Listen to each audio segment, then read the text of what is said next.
Hello everyone, আসসালামু আলাইকুম। কেমন আছো তোমরা সবাই? আশা করছি তোমরা সবাই খুব ভালো আছো, সুস্থ আছো।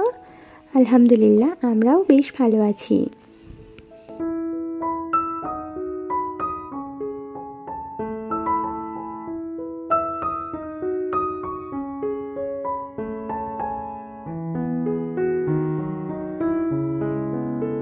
তো আজকের হচ্ছে সোমবার, আর এখন ঘড়িতে বাজছে ওই 8টার মতো। তো সকালবেলা চা এবং রুটি করে ফেলেছি, সেই সাথে অনেকটা কাজই কিন্তু আমি গুছিয়ে ফেলেছি। আর এখন কিন্তু আমি একটা ডিম ভেজে নিচ্ছি। তো 2-3 দিন ভর রুটি খাওয়া হচ্ছে, সে কারণে হাজবেন্ড কালকে রাতে আবদার করেছিলেন যে সকালবেলা রুটির সঙ্গে একটা ডিম ভেজে দিও। তো সে কারণে একটা ডিমের অমলেট করে দিচ্ছি। তো এই যে ডিমের অমলেট আর রুটি দিয়ে আজকের সকালের নাস্তাটা করা হবে, তো সে কারণে তো ঝট করে নাস্তাটা শেষ করা থাক। আর সেই সাথে তোমরা আমার ভিডিওটা দেখতে থাকো। আশা করছি প্রত্যেক দিনের মতো আজকের ব্লগটাও তোমাদের কাছে খুব ভালো লাগবে, তাই ভিডিওটা না টেনে শেষ পর্যন্ত দেখার অনুরোধ রইল।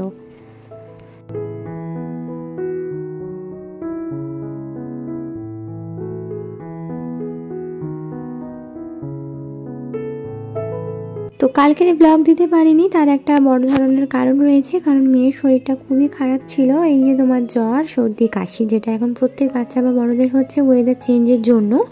তো সে কারণে মেয়েকে নিয়ে ডাক্তারখানায় যাওয়া হয়েছিল, আমার বাপের বাড়ি ওখানেই। তো সেই কারণে সকালবেলায় হাজব্যান্ডের সঙ্গে চলে গিয়েছিলাম, আর ওখানেই সারাদিন ছিলাম। আর সন্ধেবেলায় সন্ধে মগরিবের আজানের পর কিন্তু ওখান থেকে বেরিয়ে এসেছিলাম, যে কারণে সারাদিনের কোনো কিছু শ্যুট করতে পারিনি। আর মেয়ের শরীর অসুস্থর জন্য খুব ঘিনঘিনে হয়ে যায় না বাচ্চারা, তো আমাকে একদমই ছাড়ছিল না, যে কারণে এসেও যে কোনো ভিডিও শ্যুট করব সেটাও আর হয়ে ওঠেনি। তাই কোনো রকমের কোনো ভিডিও শ্যুট, এডিটিং কিছুই করতে না পারার কারণে কালকেরে কিন্তু আমার ব্লগ মিস গেছে। তো যাই হোক, কী আর করা যাবে, বাচ্চার শরীর খারাপ, সেটা আমার কাছে সব থেকে আগে, মানে বাচ্চাকে সুস্থ করাটাই সব থেকে প্রথম প্রায়োরিটি বলতে পারো। তো যাই হোক, এখানে সকালবেলা কিন্তু নাস্তা শেষ করার পর এখানে ঘরটা ঝাড়ু দিয়ে আগে পোঁচাটা সেরে নিচ্ছি, সাথে বিছানাটা গুছিয়ে ফেলেছি। আর বিছানার কাঁথাগুলো আমি কিন্তু রোদ্দুরে দিয়ে এসেছি ছাদের মধ্যে।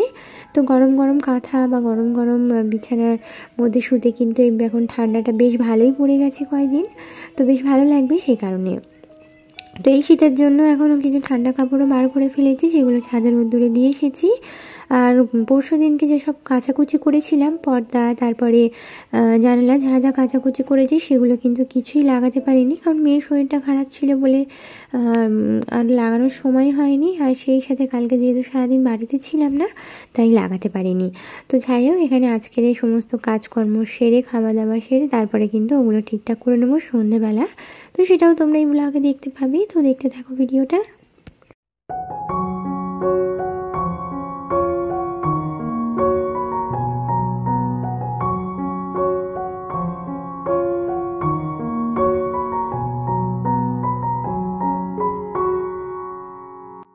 তো হাজব্যান্ডকে দিয়ে আদা রসুন যে আনিয়েছিলাম, উনি কিন্তু আদার পরিমাণটা বেশি আনার কারণে আমি কিন্তু ওটাকে আলাদাভাবে পেস্ট করলাম, মানে আদাটাকে আলাদাভাবে পেস্ট করলাম, কারণ আদাটা কাঁচা ছিল, তো এমনি যদি রেখে দিই পচে যাবে। সে কারণে ভাবলাম আদাটাকে পেস্ট করে এইভাবে ডিপ ফ্রিজের মধ্যে যদি বরফ জমিয়ে কোনো কন্টেনারে করে রেখে দিই, তাহলে সেক্ষেত্রে ভালো থাকবে। আর একটা করে কোয়া থাকবে, সেই কোয়া যদি অর্ধেকটা করে ভেঙে আমি যদি তরকারির মধ্যে দিই বা গরুর মাংস রান্না করলে একটা করে দিই, তাহলে হয়ে যাবে। সেই কারণে আর কি আদাটাকে আলাদাভাবে ব্লেন্ড করে এইভাবে কিন্তু আইস কিউবের মধ্যে আমি ভরে, মানে বরফ জমিয়ে আমি রেখে দেবো। তো এভাবে কিন্তু রেখে দিলে এটা নষ্ট হবে না। যদি আমি আদাটা এমনি রেখে দিতাম তাহলে নষ্ট হয়ে যেত, কারণ আদাটা না কাঁচা ছিল, হয় না, মানে খোসাটা দেখলে বোঝা যায় যে আদাটা কাঁচা, সেই কারণে। তো এইভাবে কিন্তু আমি অনেক ব্লগেই দেখেছি দিদি বোনেদের রাখতে, তো সেই নিয়মটাই আমি আজ ফার্স্ট টাইম ট্রাই করলাম। তো আমি আশা করছি কাজে লাগবে, যেহেতু আমার দিদি বোনেরা এইভাবে রাখে। আমি দেখেছি অনেক ভিডিওতে, অনেক দিদি বোনেদের বা অনেক ব্লগেই আমি দেখেছি। তো যাই হোক, যেই দিদি বোনেরা এখনও পর্যন্ত আমার চ্যানেলের মধ্যে রয়েছো, আমার ভিডিও দেখছো, আমার ভিডিও দেখতে যদি তোমাদের একটু ভালো লেগে থাকে, তাহলে অনুরোধ করবো আমার চ্যানেলটিকে সাবস্ক্রাইব করে বেল আইকনটা প্রেস করে দেবে। এইতে করে যেটা হবে, আমার ভিডিও ছাড়া মাত্রই তোমাদের কাছে নোটিফিকেশনটা পৌঁছে যাবে। আর যারা অলরেডি কাজটা করে দিয়েছো তাদেরকে অসংখ্য ধন্যবাদ। তো আমরা প্রত্যেক মেয়েরাই কিন্তু চাই যে সংসার জীবনে আসার পরে সংসারে সেভিংস করবো বা অল্প অল্প করে কিছু টাকা আমরা আলাদাভাবে গুছিয়ে রাখবো, যাতে কোনো প্রবলেম আসলে বা নিজেদেরও কোনো শখ শান্তির জন্য আমরা সেগুলো কেনাকাটা করতে পারি, বা কোনো প্রবলেম আসলে বা কোনো বিপদ তো কখনো বলে আসে না, সেই সময় যেন কাজে লাগে। তো সেই জন্য কিন্তু আমরা অনেকভাবেই চেষ্টা করি সংসারে সেভিংস করতে। এই যে যেমন আদাটা কিন্তু আমি এমনি না ফেলে রেখে এইভাবে পেস্ট করে নিলাম, এমনি রেখে দিলে জিনিসটা নষ্ট হয়ে যেত, সে কারণে এভাবে পেস্ট করে নিলাম, তাহলে কিন্তু আর নষ্ট হবে না। তো এইভাবে একটুখানি বুদ্ধি খাটিয়ে চললে কিন্তু আমরা অনেকটাই টাকা কিন্তু সেভিংস করে নিতে পারি। সেই সাথে এখানে এই যে কড়াই রান্না করলাম, শুধুমাত্র যদি কড়াইটা চচ্চড়ি করি তাহলে খেতে ভালো লাগবে না, যার জন্য এর মধ্যে একটু সয়াবিন দিয়ে দিচ্ছি, খেতে ভালো লাগবে। আর সেই সাথে একটা তরকারি রান্না করলেই হয়ে যাবে। তো আমরা কিন্তু এক পদে খেয়ে নিই, কোনো সমস্যা হয় না। আর রাত্রিবেলার দিকে যদি মনে হয় একটা ডিমের অমলেট করে নেব তাহলে কিন্তু হয়ে যাবে। তো এইভাবে হালকা পাতলা রান্না দিয়েই কিন্তু সংসারে সেভিংস করার চেষ্টা করি, যেহেতু হিজিবিজি 2 রকম 3 রকমের যে আইটেম করব, তাহলে দেখা যাবে কি তরকারি থেকে যায়, বেঁচে যায়। আর সেই বাসি তরকারি খেলে আমার আবার শরীর খুব অসুস্থ হয়ে পড়ে, আমার খুব অ্যাসিডিটির সমস্যা, সেই কারণে আমিও খুব একটা বাসি তরকারি খেতে চাই না। আর এই কারণেই আর কি চেষ্টা করি যতটুকু রান্না করলে আমাদের হয়ে যাবে ততটুকুই রান্না করার। বেশি এক্সট্রা রান্না করব সেগুলো হয়তো ফেলে দিতে হবে বা আমাকে খেতে হবে, আর আমি যেহেতু খেতে পারবো না সেই কারণে হয়তো ফেলেই দিতে হবে। আর ফেলে দেওয়া জিনিসটা নষ্ট, অপচয়, সেটা আমি কখনোই পছন্দ করি না। কারণ সংসারে সেভিংস করতে গেলে সবথেকে প্রথম যেই জিনিসটা বন্ধ করতে হবে সেটা হচ্ছে অপচয় করাটা বন্ধ করতে হবে। সংসারে যদি অপচয় করা তুমি বন্ধ করতে না পারো তাহলে কিন্তু কখনোই তুমি সংসারে সেভিংস করতে পারবে না।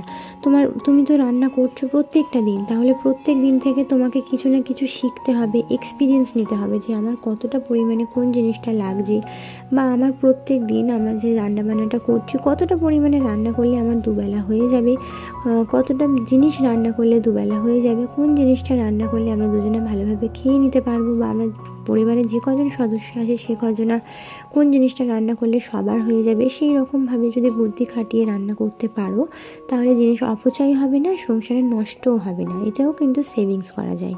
হ্যাঁ, মাঝে মধ্যে যদি কম বেশি সেটা হতেই পারে, তবে সব সময়ের জন্য যদি হয় তাহলে কখনোই তুমি সংসারে আর যাই করো সেভিংস করতে পারবে না। তো আসরা খাতুন আইডি থেকে দিদিভাই কমেন্ট করেছেন, দি ভাই আজ ঘুম থেকে উঠে আমার ঘুম থেকে উঠতে অনেক দেরি হয়ে গেছে, তাই সব কাজ করতে দেরি হয়েছিল, এই সবে তোমার ভিডিও দেখছি। তো এই সমস্ত কমেন্টগুলো পড়ার পর সত্যি বলবো যে এত ভালো লাগে আর এত কাজ করতে ইচ্ছে করে, এই যে ভিডিও করতে ইচ্ছে করে না, বলার মতো নয়। তোমাদের এই সুন্দর সুন্দর কমেন্টের জন্যই কিন্তু আমি এনার্জি পাই ভিডিও করতে বা ভিডিও এডিট করতে, শ্যুট করতে, যতই রাত হোক না কেন মনে হয় যে না, একটা ভিডিও দেওয়ার কারণেই কিন্তু তোমাদের অনেক ভালোবাসা আমি পাবো, তোমাদের এরকম সুন্দর সুন্দর কমেন্ট আরও আমি পড়তে পারবো, সেই কারণেই আর কি। তো যাই হোক, তোমার জন্য অনেক দোয়ার, অনেক ভালোবাসা রইল। ফাহিম শেখ আইডি থেকে দিদিভাই কমেন্ট করেছেন, আপু প্লিজ বলো গ্যাস কিভাবে সেভ করো, আপু তোমার গ্যাস কতদিন চলে, প্লিজ দিদি বলো। তো সব থেকে প্রথম কথা, যখন আমি কাঠের উনানে রান্না করতাম তখন তো গ্যাসেতে কিছুই করতাম না, গ্যাস ওভেনে শুধুমাত্র আমি সকালে চা নাস্তা করতাম, আর রাত্রেবেলা হয়তো রুটি করতাম বা সন্ধ্যেবেলা একটু চা করতাম। আর রান্নাবান্না সব কিছু যেহেতু কাঠের উনানে করতাম সেক্ষেত্রে আমার কিন্তু 4 মাস মতো হয়ে যেত। আর এখন যেহেতু গ্যাস ওভেনেই সব কিছু করি তাই 2 মাস করে হয়, রান্নাবান্না, সকালের নাস্তা, রাতের গরম সব কিছুই যেহেতু এবার মেয়ের এক্সট্রা করে মেয়ের পানি ফোটানো, দুধ বোতল ফোটানো এগুলো থাকেই, তো সেক্ষেত্রে এখন কিন্তু 2 মাস করে হয়। আর সেভিংসের ক্ষেত্রে যদি তুমি বলো কীভাবে সেভ করতে পারবে গ্যাস, তাহলে বলবো প্রেশার কুকারে রান্না করার চেষ্টা করো। প্রেশার কুকারে রান্না করলে গ্যাস প্রচণ্ড পরিমাণে সেভ হয়। আর সেই সাথে গ্যাসের যে নিচে যে সুইচটা থাকে সেই সুইচটা একদম উপরে করবে না, কিছুটা পরিমাণে নামিয়ে রাখবে, তাহলে দেখবে গ্যাসের যে প্রেশারটা সেটা কম কিন্তু উপরে আসে। আমি কিন্তু এভাবে সেভ করি, জানো তো। গ্যাসের নিচের যে বাটনটা থাকে, নিচে যেখান থেকে আমরা অন করি সেই বাটনটা একদম কিন্তু উপরে করে দেবে না, একটুখানি নিচের দিকে নামিয়ে রাখবে, তাহলে দেখবে ওখান থেকেও কিন্তু গ্যাসের প্রেশারটা কম আসার কারণে অনেকটাই গ্যাস সেভ হয়ে যাবে। তো যাই হোক, আশা করছি তুমি তোমার উত্তর পেয়ে গেছো, তোমার জন্য অনেক দোয়া, অনেক ভালোবাসা রইল। সুরাইয়া পারভিন আইডি থেকে দিদিভাই বলেছেন, আপু তুমি সেকেন্ড পেমেন্ট পেয়েছো, আমার ছেলের নামটা নিও আরফান সোনা। তো সবথেকে প্রথম কথা, আমি এখনও সেকেন্ড পেমেন্ট পাইনি, পেলে অবশ্যই তোমাদের সাথে শেয়ার করব। আর এই যে তোমার ছেলের নামটা নিলাম, আরফান সোনা আব্বা, তোমার জন্য অনেক দোয়া আর অনেক ভালোবাসা রইল। তো এবারে কিছু মিষ্টি দিদি বোনেদের নাম নিয়ে নিই যারা খুব সুন্দর সুন্দর কমেন্ট করে। সবথেকে প্রথমে মিনারা বেগম দিদিভাই, blogs by Sumaiya, Jannatul Flora, তারপরে হচ্ছে তোমার আব্দুল রহমান মুফতি, সারমান মোল্লা, সুরাইয়া পারভিন, শর্ট ব্লগ রান্নাঘর আইডি থেকে সারিকা খাতুন, ফাহিম শেখ, আশুরা খাতুন, শাহরুখ এসকে, কথা দিদিভাই, সোনাই অফিসিয়াল ব্লগ আইডি থেকে দিদিভাই, তারপরে হচ্ছে তোমার আরিয়ান মিটু M2, ফাহিম শেখ, মনিরা খাতুন, আব্দুল রহমান মুফতি, নাম আগেও নিয়েছি, রকি আলী। তো তোমাদের জন্য অনেক অনেক অনেক দোয়ার অনেক ভালোবাসা রইল। তোমরা এইভাবেই আমার পাশে থেকো, আমাকে ভালোবাসা দিয়ে যেও, তাহলে অনেক দূর আমি এগিয়ে যেতে পারবো ইনশাআল্লাহ।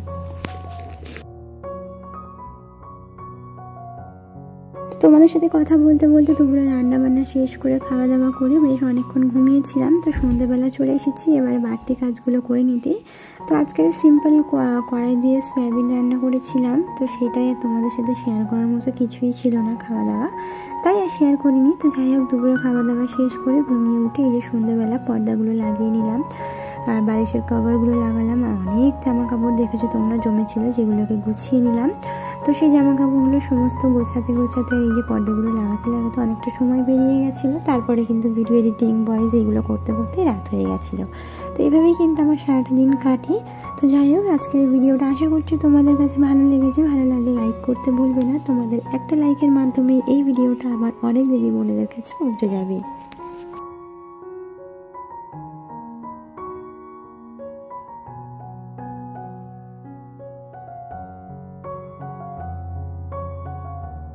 সেই সাথে তোমরা সবাই আমার মেয়ের জন্য একটু দোয়া করো যেন ও তাড়াতাড়ি সুস্থ হয়ে যায়, ভালো হয়ে যায়, আর সেই সাথে তোমাদের সাথে ওর কিছু ব্লগ বা কিছু খেলাধুলা শেয়ার করতে পারি। তো আজকের ভিডিওটা এই পর্যন্তই ছিল। আশা করছি পরবর্তী ভিডিও পর্যন্ত তোমরা সবাই সুস্থ থাকবে, ভালো থাকবে। আল্লাহ হাফিজ, আসসালামু আলাইকুম।